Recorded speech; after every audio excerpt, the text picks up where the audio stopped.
warahmatullahi wabarakatuh.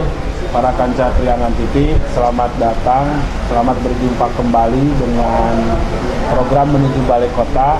Dan kali ini kita mendatangkan yang tidak asing lagi, salah satu bakal calon wali kota Tasikmalaya II, yaitu Kang Diki Chandra Negara. Selanjutnya mari kita kupas tuntas tentang motivasi beliau mencalonkan ataupun kiat-kiat bagaimana ketika jadi menjadi wali kota 2017. Assalamualaikum Kang. Waalaikumsalam warahmatullahi Kang, kenapa terjun di dunia politik Kang? Orang sudah mengenal Akang sebagai seorang seniman yang jelas ada pengalaman ketika di Garut sendiri Akang tidak kuat gitu. Akhirnya mundur.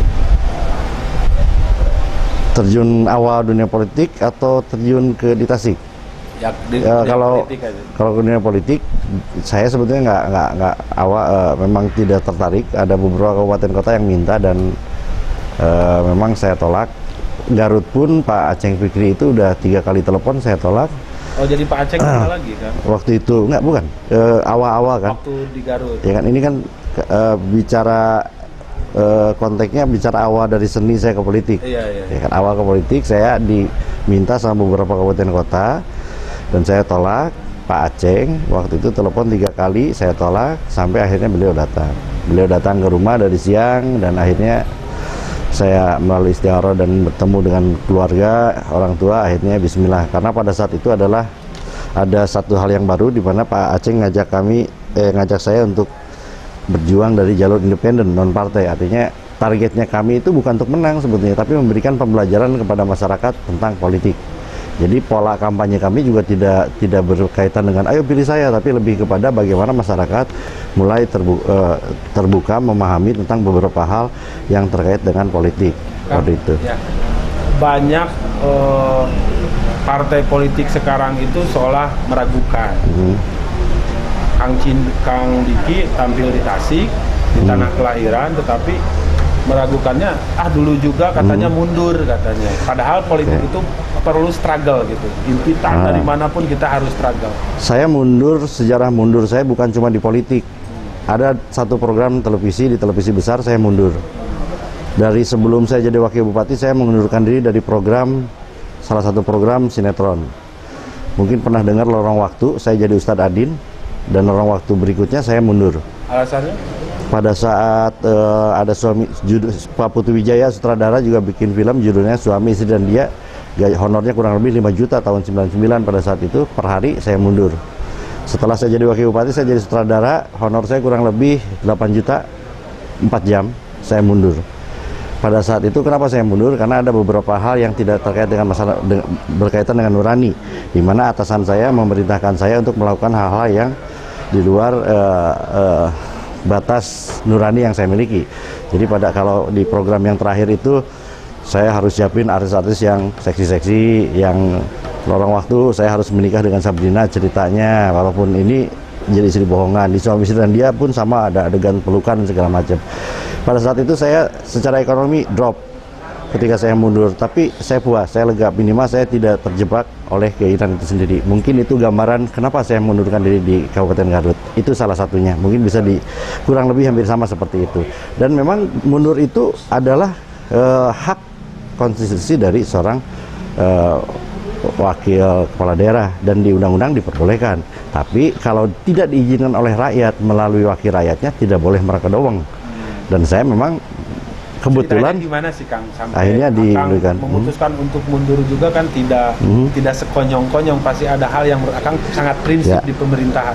Kan kalau saya jelaskan maka akan menceritakan aib orang. Padahal semua manusia juga kan punya aib-aib sendiri dan saya menghindari itu. Kita juga tidak sempurna, maka saya memberikan sebuah gambaran tadi bahwa saya itu mengundurkan diri di dunia, di sinetron A, di program A segala macam, mengundurkan diri. Kenapa? Karena ada hal-hal di mana ada perbedaan prinsip. Kalau yang di film itu saya harus judain, sebagai sutradara saya harus judain cewek-cewek yang seksi pas segala macam. Secara nurani saya nggak selak. Ini bukan hal yang ini. Saya udah berusaha untuk meyakinkan atasan saya, jangan kayak begini dong. Kita kan pengen dapat berkah juga segala macam. Ternyata enggak. Dia yang punya kuasa, dia punya kebijakan, nggak bisa, gue maunya begini. Oh ya udah, berarti saya tidak bisa maksain. Oke Kang, di Garut itu kan 2009 Akang naik menjadi wakil bupati, 2011 mundur ya. Berarti selama 2 tahun ya. Kurang 2 tahun 7 bulan lah kurang lebih. Pengalaman dari Garut apa Kang? Banyak sekali, banyak manfaat yang saya dapatkan, banyak pengalaman yang saya dapatkan dalam banyak hal. Secara ilmu, secara jaringan silaturahim dengan kelompok link-link masyarakat juga banyak, dan banyak hal yang memang saya dapatkan, sisi-sisi positif yang saya dapatkan. Tapi yang paling banyak dan pelajaran yang terpenting yang saya dapatkan adalah bahwa kesadaran tentang bahwa jabatan itu bukanlah sesuatu yang memang harus dituhankan gitu kan, dan ketika saya jadi wakil bupati, saya banyak orang mengilakan sesuatu yang salah. La ilaha illallah, tiada Tuhan selain Allah, tapi ternyata manusia banyak menciptakan ilah-ilah sendiri.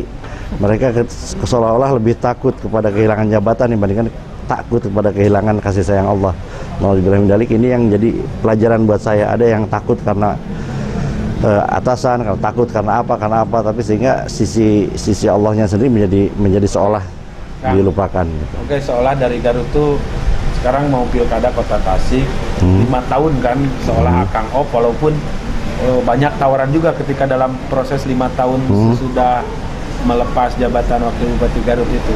Nah Kang, kenapa sih ke Tasik itu ada ketertarikan? Padahal saya yakin ke daerah lain juga banyak yang menawari gitu Kang. Ya, beberapa dari Sumedang, Cirebon, Bogor, Jawa Barat juga ada, dari salah satu profesor kepala rektor UIN apa gitu, datang juga di Jabar. Untuk Garut juga sama, semua juga. Kenapa Bogor minta? Karena memang saya tinggal di Bogor. Terus Jawa Barat, kenapa? Karena saya Bogor masuk Jawa Barat. Garut karena memang ada sejarah. Begitu menurut Tasik. Kalau Sumedang, Cirebon karena waktu itu ada pekerjaan dan secara selintas mereka minta. Dan tahun sebelumnya ada Tangsel, Kabupaten Tasik, dan yang lain-lain. Saya nggak pernah mau, termasuk Garut. Saya pergi istiharoh ke Mekah, dan hasil istiharohnya saya tidak mau, saya sampaikan saya nggak mau, belum siap gitu. Doa saya di Mekah, Madinah itu, ya Allah, saya belum siap, saya belum mau, saya pengen jadi rakyat aja. Tapi kalau Allah meminta saya untuk jalan, saya siap jalan. Dan ternyata ketika pulang, saya nggak mau, memang belum siap. Akhirnya saya sampaikan, dan saya nggak pernah nyalon. Nah, khusus untuk yang setahun ini saya pergi umroh ke sana, memang ada hal yang berbeda.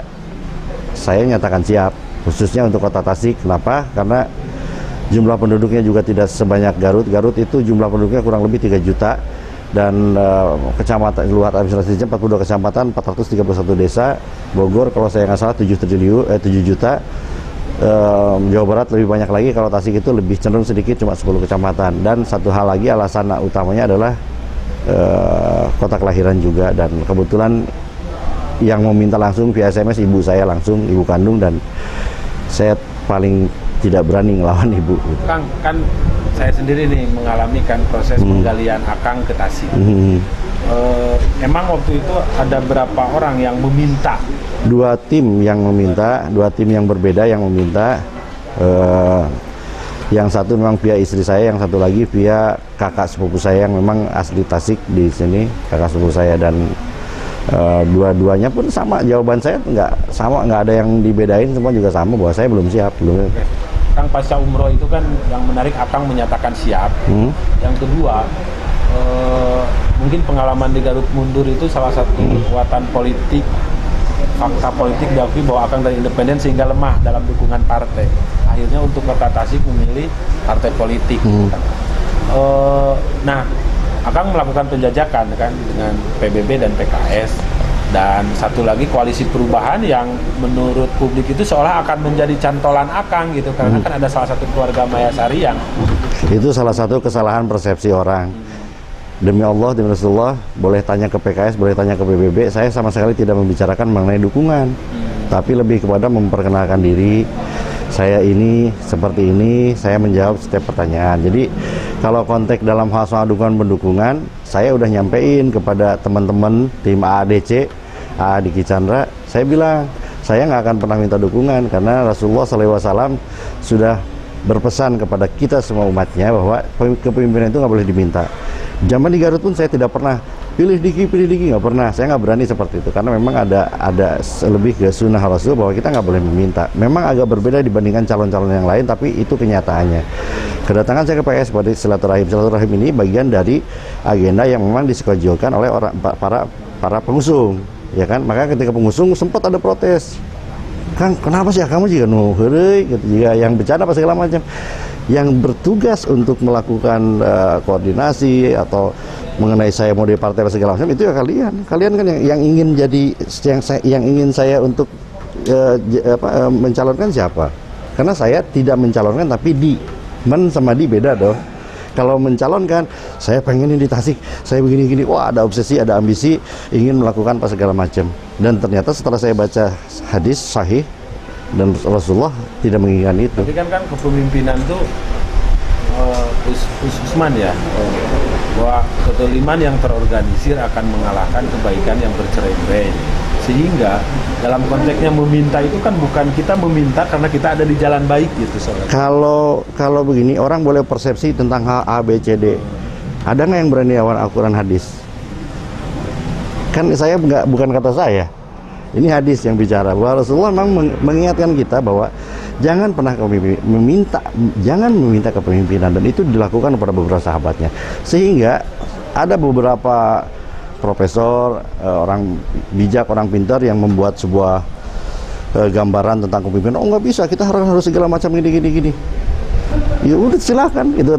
Tapi balik lagi bahwa kita sebagai umat Muslim, acuan hidup kita itu cuman dua, Al-Quran dan hadis, dan ini memang menjadi patokan yang memang harus dilakukan. Memang di Indonesia jarang yang kayak begitu, semua juga sama pengen seperti itu gitu. Tapi kenapa sih nggak kita mulai? Tuh PLH kan, ya nggak apa-apa. Terbukti ketika independen juga Akang berhasil memecahkan rekor Indonesia kan, satunya. Oke Kang, saya mencoba menjajaki koalisi perubahan yang Partai Golkar, bahwasannya kata orang Partai Golkar, Demokrat, dan itu mereka sendiri kan, kenapa sendiri satunya Demokrat. Yang dikinya telat katanya. Iya betul. Jadi kenapa nggak daftar duluan? Betul. Jadi saya banyak yang nanya ke saya, termasuk Jani ya waktu itu.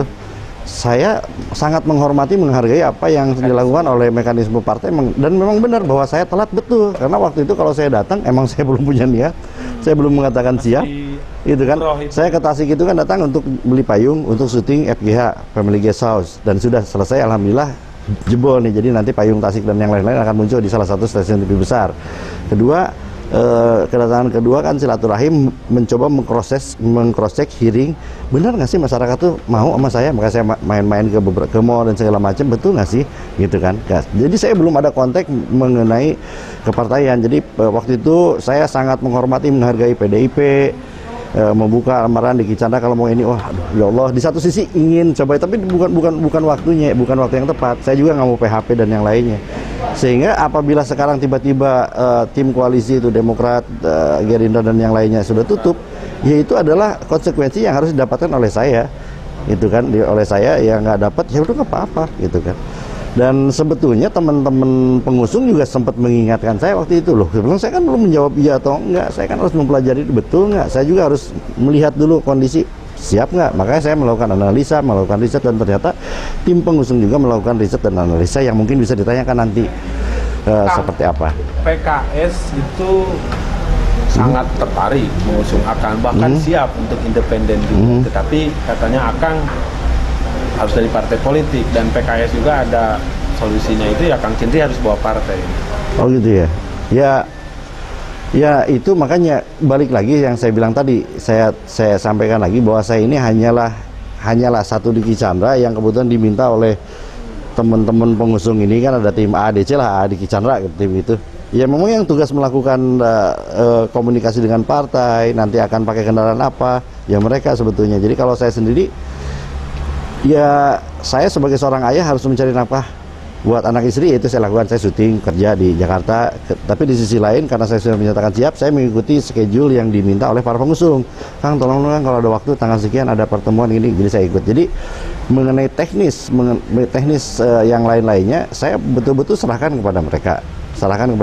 Kayak kemarin, Kang nanti Kang ketemu sama partai mangga, ya udah saya datang, saya ikutin. Kang ketemu sama ini, Kang, terus ada yang minta saya mau ada ketemu sama ini, gimana, saya tanya dulu ke tim. oh jangan dulu Kang, nanti kita atur waktunya. Saya ngikutin dulu betul mereka karena mereka yang minta, sehingga mereka yang harus melakukan beberapa apa mungkin disebut strategi politik atau apa segala macam, itu mereka yang harus lakukan.